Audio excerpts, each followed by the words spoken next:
আসসালামু আলাইকুম প্রিয় শিক্ষার্থীবৃন্দ, সবাইকে স্বাগতম জানাচ্ছি ম্যাথামেটিক্স সলিউশনের এই অনন্য আয়োজনে। আমি মোহাম্মদ আবির হাসান আছি সবসময় তোমাদের সাথে। আজ আমরা শিখব অষ্টম শ্রেণীর গণিত বইয়ের অনুশীলনী 4.2 এর 9 থেকে 11 নং অঙ্কের সমাধান। চলো শুরু করা যাক তাহলে।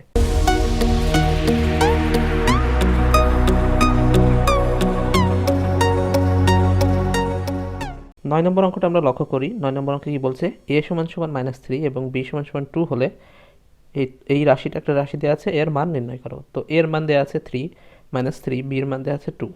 তো আমরা এই অঙ্কটা যেখানে a আছে যেখানে b আছে সেখানে এই মানটা বসিয়ে করতে পারি, অথবা এই অঙ্কটা একটা সূত্রের মাধ্যমে করতে পারি। তো আমরা 9 নম্বর অঙ্কটা প্রথমে সূত্রের মাধ্যমে করব, 10 নম্বর অঙ্কটা মানটা বসিয়ে দেখিয়ে দেব। তোমাদের যেভাবে সুবিধা হয় সেভাবেই করবা। চলো 9 নম্বর অঙ্কটা প্রথমে তুলে নিই। 9 নম্বর অঙ্ক এই সূত্রের মাধ্যমে করব, a প্লাস b হোল কিউবের সূত্র। a plus b whole cube অর্থ কি, a cube plus 3a square b plus 3ab square plus b cube. এইখানে এই রাশিটা লক্ষ্য করো, এই রাশিটা কিন্তু এই রাশির সাথে অনেকটাই মিল আছে। তো আমরা প্রথমে অঙ্কে চলে যাই, আস্তে আস্তে তোমরা বুঝতে পারবা বিষয়টা কিভাবে হচ্ছে। তো যেহেতু a সমান সমান একটা মান দেওয়া আছে এবং b সমান সমান মান দেওয়া আছে, আমরা সেটা লিখে দেবো যে দেওয়া আছে a সমান এত, b সমান এত। তো চলো লিখে নিই। যে মানটা দেওয়া আছে এর মান এবং b এর মান আমরা প্রথমে লিখে নিলাম, যে দেওয়া আছে a সমান সমান -3 এবং b সমান সমান 2। এখন আমাদের এইটার মান বের করতে হবে। তো যেটার মান বের করতে হবে সেটা আমরা কি লিখবো, প্রদত্ত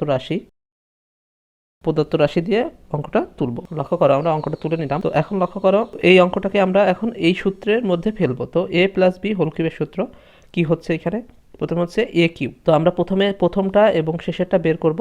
কি জন্য বের করব, দেখো a বের করলে এবং এই b বের করলে এইখানে এর মান b এর মান, এর মান b এর মান বসানো সহজ হবে। সুতরাং আমরা প্রথমে এই a কিউবের মান এবং পরে এই b কিউবের মানটা আগে বের করে নেব। যেহেতু এখানে a কিউব আছে, তো এ কিউ মানে কি 8a কিউ, যে আমরা প্রথমে যেটা সেটার মান প্রথমে বের করবো, এবং এই বি কিউ অর্থ এই যে এইটা বি কিউ আছে, তো এইটা আমরা প্রথমে ভেঙে বের করব। তো যেহেতু এটাকে আমরা কি করতে হবে, এ কিউ বানাতে হবে। তো লক্ষ্য করো 8a কিউ, এই কিউটা কার উপরে আছে, এর উপরে আছে। এই কিউটা কিন্তু আমাদের 8-এর উপরেও আনতে হবে। তো 8কে যদি আমরা 2 লিখি, 2a লিখে তার উপরে যদি কিউ দেয়, তাহলে দেখো এই কিউটা কিন্তু দুইটাই পেলো। তো আমরা এখন যদি 2কে 3 বার গুণ করি, 2 গুণিত 2 গুণিত 2, তাহলে কিন্তু আমাদের 8 হচ্ছে। আর এ কিউ করলে এ কিউই হচ্ছে। এবং আমরা আগে শেষেরটা করব, প্রথমটা করে শেষেরটা বি কিউ বের করে নেব।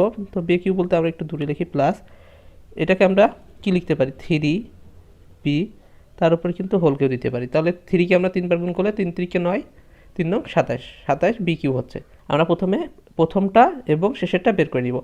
তারপরে লক্ষ্য করো, সূত্রে কি আছে, 3 আছে। তো আমরা 3টা এমনি বসিয়ে দেবো, 3 যেহেতু সূত্রে 3, আমরা জানি এইগুলো কি আছে, গুণ অবস্থায় আছে। তো গুণ অবস্থায় মাঝে গুণ দিলাম। তো এবার আছে কি a স্কোয়ার। আমরা a সমান কি ধরেছি, প্রথমটা a, শেষেরটা কিন্তু b। তো a স্কোয়ারের স্থানে কি লিখবো, আমাদের কি বের হয়েছে 2a। আমরা যেটা ধরেছি সেটাই লিখবো, 2a, তারপরে কি আছে এর উপরে স্কোয়ার দিলাম প্লাস, এরপরে কি হবে b সমান আমরা কি বের করেছি 3b। খুবই সহজ কিন্তু। প্লাস আবার কি আছে, সূত্রের 3 আছে, 3a, এ অর্থ আমাদের কি 2a, এবং গণিত কি আছে b স্কোয়ার, b অর্থ কি 3b, তার উপরে কি স্কোয়ার। এখন আমাদের লক্ষ্যের বিষয় যে আমরা এই লাইন থেকে কি এই লাইনে যেতে পারি।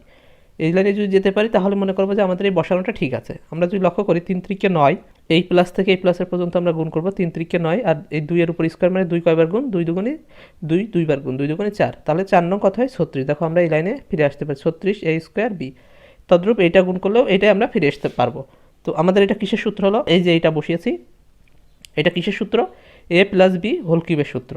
এটা কিন্তু a প্লাস b হোল কিউবের সূত্র। আমি আবার বলছি a প্লাস b হোল কিউবের সূত্র। তাহলে এইটা কিসের সূত্র, এর স্থলে আমরা কি ধরেছি 2a, বির স্থলে 3b, তাহলে এইটা কিন্তু আমাদের 2a প্লাস 3b তার উপর হোল কিউব, এটা সূত্র।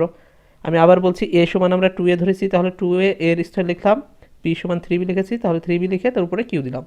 তো এখন যদি আমরা এটার মান বসাই, লক্ষ্য করো 2 এর মান কি দেওয়া আছে, যেহেতু আমরা জানি এগুলো গুণ অবস্থায় আছে, -3 দেওয়া আছে, প্লাস এটা দুইটা চিহ্ন একসাথে হয়ে গেছে, তো আমরা একটা ব্র্যাকেটের মধ্যে রাখবো, প্লাস 3 এর বির মান কত দেওয়া আছে, গণিত 2।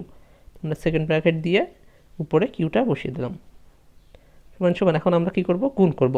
তাহলে গুণের সময় এটার পূর্বে কোনো চিহ্ন নেই, মানে কি আছে প্লাস, প্লাসে মাইনাসে কি হয় মাইনাস, 3 দুগুণে 6, প্লাস 3 আর 2 গুণ করলে আমরা এই প্লাস থেকে এই পর্যন্ত একটা কাজ করলাম, এইখান থেকে এটা 3 দুগুণে কথাই 6। আমাদের বাকি আছে কি উপরের কিউটা বসানো কিন্তু বাকি আছে। এখন লক্ষ্য করো +6 একটা -6 দুইটা একই পদ হলে একটা যোগ একটা বিয়োগ হলে আমাদের কি হয় ফলাফল 0 হয়। তো 0 এর উপর যদি আমরা কিউ করি কথাই আমরা জানি যেটার উপর কিউ 0 এর উপর যাই করি আমরা সেটা 0ই হয়। তাহলে আমাদের 0 এর উপর কিউ করলে 0 গুণিত 0 গুণিত 0 হলে 0ই হয়। তাহলে এটাই কিন্তু অ্যান্সার। আশা করি তোমরা এই অঙ্কটা খুব সহজে বুঝতে পেরেছো। আমরা পরবর্তী অঙ্কে চলে যাব। 10 নম্বর অঙ্কটা লক্ষ্য করো। 10 নম্বর অঙ্ক a = 7 হলে এর একটা মান দেওয়া আছে a² + 6a² + 12a + 1 এর মান নির্ণয় করো। এটার মান নির্ণয় করতে হবে। অঙ্ক শুরু করার পূর্বে বলেছি যে এর মানটা যদি আমরা এখানে বসিয়ে দিই তাহলে কিন্তু অঙ্ক হয়ে যাবে, আবার সূত্র আকারে করলেও হয়ে যাবে। এটা আমরা মান বসিয়ে দিয়ে করব, পূর্বেরটা যেহেতু সূত্র আকারে করেছি তো আমরা লিখতে পারি দেওয়া আছে, যেটা দেওয়া আছে সেটা প্রথমে লিখব। দেওয়া আছে a = 7 এর মানটা দেওয়া আছে, তো আমরা লিখতে পারি তারপরে কি যেটার কাজ করবো সেটা আমরা কিসের ভিতর দেবো প্রদত্ত রাশি। প্রদত্ত রাশি দিয়ে প্রথমে অঙ্কটা তুলে নিব। তো অঙ্কটা আমরা তুলে নিলাম। লক্ষ্য করো আমরা কিন্তু এবার এটার সূত্র প্রয়োগ করব না, আমরা একবারে সরাসরি মানটা বসিয়ে দেবো। এর মান দেখো কি দেওয়া আছে 7, তাহলে 7 এর স্থলে 7 লিখলাম, উপরে কিউ কিন্তু আছে কিউটা বসিয়ে দিলাম, প্লাস 6 এর মান কি দেওয়া আছে যেহেতু আমরা জানি এগুলো সব গুণ অবস্থায় সেহেতু গুণ দিলাম, এর মান 7 তার উপরে কি আছে স্কোয়ার, প্লাস 12 এর মান কত দেওয়া আছে 7 + 1 আমরা পাশে লিখতে পারি যে মান বসিয়ে। তো লক্ষ্য করো আমরা শুধু মানটা বসিয়ে দিলাম, যেখানে যেখানে এ আছে সেখানে 7 বসিয়ে দিয়েছি। তো এখন আমাদের কাজ কি, এখন আমাদের কাজ হচ্ছে গুণ। 7 এর উপরে কিউ অর্থ কি 7 তিনবার গুণ, 7 × 7 × 7, তাহলে তিনবার যদি আমরা 7 গণিত করি তাহলে কত হয় 343, প্লাস লক্ষ্য করো এখানে 6 আমরা প্রথমে বসিয়ে নিই, 6 গণিত এই 7 এর স্কোয়ার অর্থ কি 7 কয়বার গুণ 2বার গুণ, 7 × 7 7 7 কত হয় 49, প্লাস এই প্লাস থেকে এই প্লাসের এক পর্যন্ত কাজ আমরা 12 এর সাথে যদি 7 গুণ করি তাহলে কত হয় 84, প্লাস 1 বাকি যে 1টা আছে সেটা বসিয়ে দিলাম। লক্ষ্য করো প্রথমে আমরা প্রত্যেক প্লাসের আগ পর্যন্ত কাজ করেছি, প্রথমে এই প্লাসের আগ পর্যন্ত কাজ করেছি, তারপরে এই প্লাস থেকে এই প্লাস, এই প্লাস থেকে এই প্লাস এবং এটা। তো এইটার করে 343 হয়েছে, এইটার এখন 6 বসিয়ে 7 এর স্কোয়ার করি 49 হয়েছে, এই দুইটা গুণ করে 84 হয়েছে এবং 1। এখন আমাদের কাজ কি এটা বসিয়ে দিলাম 343, প্লাস এখন কাজ কি এই প্লাস থেকে এই প্লাসের পূর্ব পর্যন্ত 6 গণিত 49, তাহলে 49 এর সাথে যদি আমরা 6 গুণ করি তাহলে কত হয় 294, প্লাস এগুলোর কোনো কাজ নাই 84 প্লাস 1। এখন লক্ষ্য করো সবগুলো কিন্তু যোগ চিহ্ন দেওয়া, তাহলে আমাদের অঙ্ক সবগুলো কি যোগ করে দেবো, তাহলে সবগুলো যোগ করলে কত হয় 722, তাহলে এটাই কিন্তু অ্যান্সার। আশা করি তোমরা অঙ্কটা বুঝতে পেরেছো, আমরা শুধু মানটা বসিয়ে দিয়েছি এবং উত্তর বেড়ে গেছে। এইটা যদি তোমাদের সহজ মনে হয় তোমরা এইভাবে করতে পারো, বা পূর্বে সূত্রের অনুসারে যদি সহজ মনে হয় তাহলে ওইভাবেও করতে পারো। আমরা পরবর্তী অঙ্কে চলে যাব। 11 নম্বর অঙ্কটা লক্ষ্য করো, x = 5 হলে x³ - 12x² + 48x - 64 এর মান কত। তাহলে কি আমরা x এর মান একটা দেওয়া আছে 5, এই মানটা আমরা সব এইখানে বসিয়ে দিয়েও অঙ্কটা করতে পারি, আবার সূত্র অনুসারেও করতে পারি। তো যেহেতু এইখানে দেখো মাইনাস আছে, লাস্টে মাইনাস আছে, আমরা a - b হোল কিউবের সূত্রে কিন্তু প্রথমে এইখানে মাইনাস এবং লাস্টে মাইনাস, তার মানে এই সূত্রের সাথে আমাদের এটা মিল আছে। তো এইটা আবার সূত্র অনুসারে করব। তোমাদের যদি সূত্র অনুসারে কঠিন মনে হয় পূর্বের অঙ্কটার মতো তোমরা একবারে মান বসিয়ে দিয়ে করতে পারো। তো এখানে যেহেতু দেওয়া আছে আমরা দেওয়া আছে x = 5 এটা লিখে নেব। প্রথমে আমরা দেওয়া আছে লিখে নিলাম, দেওয়া আছে x = 5, যেহেতু এটার কাজ করতে হবে এটা কীভাবে লিখব প্রদত্ত রাশি দিয়ে কি অঙ্কটা প্রথমে তুলে নিব। লক্ষ্য করো আমরা অঙ্কটা তুলে নিলাম। এখন যদি আমরা এই সূত্র অনুসারে করতে যাই তাহলে আমরা প্রথমে a বের করে নিব এবং b বের করে নিব। তো a সমান আমাদের কি দেওয়া আছে x, আমরা x³ লিখতে পারি, x এর তো আর কোনো কাজ হয় না, এবং লাস্টে b সমান কি আমাদের এই 64 আছে এটাকে আমরা b ধরব। তো যেহেতু মাইনাস আছে পূর্বে আমরা মাইনাস চিহ্ন দিব, মাইনাস। এখন 64 আমাদের দেখো b এর উপরে কিন্তু কিউ করতে হবে, তাহলে 64 এর স্থলে এমন সংখ্যা নিতে হবে যেটার আমরা কিউ করলে কি হবে 64 হবে। তো আমরা কত নিতে পারি, আমরা যদি 4 লিখি, 4 এর উপরে যদি কিউ দিই তাহলে দেখো 4কে কিউ করলে কিন্তু 64 হয়, তাহলে আমাদের a পেয়ে গেলাম এবং b পেয়ে গেলাম। তো এখন আমরা সূত্রটা বসিয়ে দেবো। সূত্র কি আছে -3, a পেয়েছি কি এর স্থলে কি লিখবো, যেহেতু 3টা কিন্তু সূত্রেরই 3 তাহলে 3টা আমরা সেজন্য বসিয়ে নিয়েছি। তো এর স্থলে কি লিখবো গুণিত এই যে x, এর স্থলে কিন্তু x, তার উপরে কি আছে স্কোয়ার আছে, স্কোয়ার এবং বির স্থলে কি লিখব, এই যে 4 পেয়েছি 4 লিখব, প্লাস 3 এর স্থলে এক্স এবং বির স্থলে কি লিখব 4 তার উপরে স্কোয়ার। দেখো আমরা প্রথমটা এবং শেষটা বের করে নিয়েছি, সেহেতু আমাদের অঙ্কটা বসানো কিন্তু খুবই সহজ হয়েছে। আমরা এখন দেখবো এই লাইন থেকে আমরা এই লাইনে দিতে পারি কিনা। এক্স কিউ করলে এক্স কিউ হয়, 4কে কিউ করলে 64 হয়।